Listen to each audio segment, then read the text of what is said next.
বন্ধুরা, আশা করি সবাই ভালো আছেন। তো বন্ধুরা, এখন যে বিষয়টা নিয়ে আমি কথা বলবো, তো সেটা হলো এবছর ঈদে যে 6টা বাংলা ছবি বাংলাদেশে রিলিজ করেছিল, প্রত্যেকটাই বড় ছবি।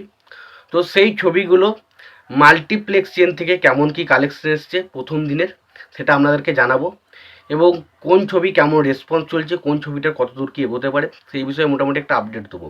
তো তোমাদের কি মতামত এই বিষয়টা নিয়ে তোমরা অবশ্যই জানিও। আর তোমাদের যদি এই ভিডিওটি ভালো লেগে থাকে অবশ্যই তোমরা লাইক কমেন্ট শেয়ার করে দিও। তো দেখুন, প্রথমত যে আপডেটটা নিয়ে আমি কথা বলবো, তো সেটা হচ্ছে প্রথমত সব থেকে কম কালেকশন করা ছবি কোনটা, সেইটা থেকে একদম প্রথমের দিকে যাব।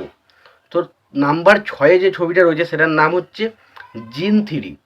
তো জিন 3 এই ছবিটা স্টার, সিনেপ্লেক্স বা সিনেলায়ন সমস্ত জায়গা মিলিয়ে টোটাল শো পেয়েছিল হচ্ছে 2টো। এবং তার মধ্যে কোনো শোতেই খুব একটা হাউসফুল আমরা দেখতে পাইনি, হাউসফুল ছিল না ছবিটার। এবং বিকেলের দিকে মোটামুটি একটু রেসপন্স ছিল, ছবিটা কালেকশন করেছে 94,000 টাকা। 94,000 টাকা ছবিটা ফার্স্ট ডে থেকে কালেকশন করেছে। এবার জিন 3 ছবিটা এত বড় বড় ছবিগুলোর চাপে যে কালেকশনটা এত কম করবে, এটা আশা করাই ছিল। তো এটা দেখুন, খুব একটা যে খারাপ কালেকশন যে একদমই হয়নি সেটা বলবো না, কারণ যে যে ছবিগুলো রিলিজ করছে সেই ছবিগুলোর সাথে কম্পিটিশনে টিকে থাকতে গেলে ছবিটাকে বিশাল কিছু ছবি হতে হতো। তো সেই হিসাবে দেখতে গেলে জিন 2 অবশ্যই যে কালেকশনটা করেছে সেটা ডেফিনেটলি ভালো। এবার 5 নম্বরে যে ছবিটা সেটা হচ্ছে সাকিব খানেরই একটা ছবি, যেটার নাম হচ্ছে অন্তরাত্মা, যেটাকে জোর করে ছবিটাকে রিলিজ করানো হয়। আমি জানি না এদের মেকার্সদের মাথাটা খারাপ হয়ে গেছিলো কিনা, কারণ যখন জানছে এত বড় বড় 3-4টে ছবি রয়েছে, তার পাশে কেন এই ছবিটাকে রিলিজ করানো হলো আমি বুঝতে পারলাম না। তো এই ছবিটা শুধুমাত্র তাদের গাফিলতির কারণে কিন্তু ছবিটার কালেকশন এত কম এসছে। তো এই ছবিটা অলমোস্ট মানে টোটাল শো পেয়েছে 2টো মতো, এবং সেখানেও একটা শো হাউসফুল হয়নি। এবং ছবিটা কালেকশন করেছে অন্তরাত্মা, সেটা হচ্ছে 1,22,000 টাকা। 1,22,000 টাকা ছবিটা কালেকশন করেছে প্রথম দিনের শেষে। এবার যদি 3 নম্বরে যে ছবিটা আসে,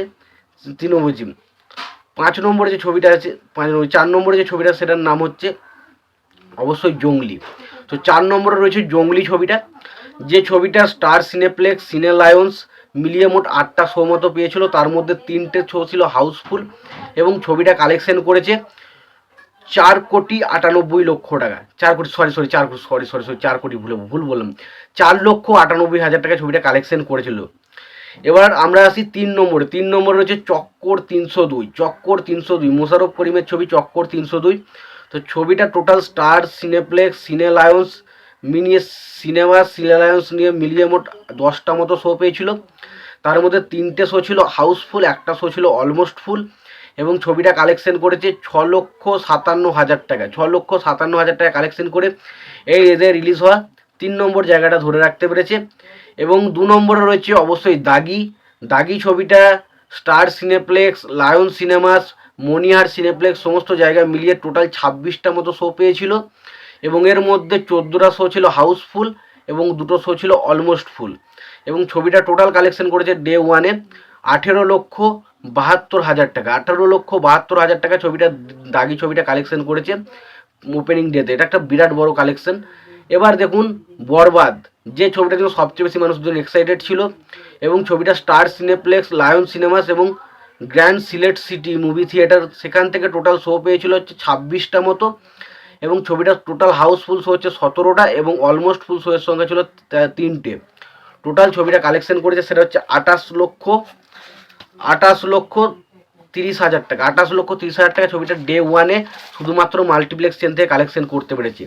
তো এই ছিল যে 6টা বাংলা ছবি রিলিজ করেছে সেই ছবিগুলোর মাল্টিপ্লেক্স চেনের বক্স অফিস কালেকশন। এই কালেকশন নিয়ে তোমাদের যদি কোনো রকম কোনো মতামত থেকে থাকে তোমরা অবশ্যই জানিও। তোমাদের যদি ভিডিওটি ভালো লেগে থাকে লাইক কমেন্ট শেয়ার করে দিও। চ্যানেলটা নতুন হয়ে থাকলে অবশ্যই তোমরা চ্যানেলটা সাবস্ক্রাইব করে নিয়ে পাশে বেল আইকনটা অবশ্যই প্রেস করে দিও। ভালো থেকো, সুস্থ থেকো, দেখা হচ্ছে পরের ভিডিওতে।